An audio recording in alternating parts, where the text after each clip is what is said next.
नमस्कार. आज पाठवता येते सामाजिक कार्यकर्ते सुभाष एकनाथ सोनवणे हे गावातील भ्रष्टाचाराच्या विरोधात उपोषणाला बसलेत. तर काय सांगू शकाल, आपल्या गावात कशा प्रकारे भ्रष्टाचार झाला आणि काय झाला, आपलं म्हणणं काय? करंजन तालुका पाटोदा, मी करंजन ग्रामपंचायतीत.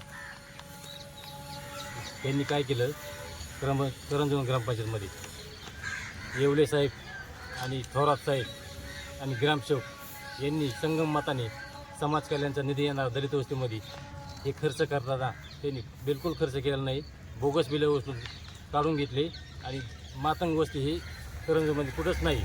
दरवर्षी मातंग वस्तीचे नाव टाकायचं, दलित वस्तीचं नाव टाकायचं, बिले काढायचे. दरवर्षाला हे कुठाने करतात आणि बोगस बिले काढून हे करतात. मातंग वस्तीचं आणि एक आंबेडकर नगर म्हणून नाव टाकले ते. पण ते काम कशाचे होते? सिमेंट रस्ता.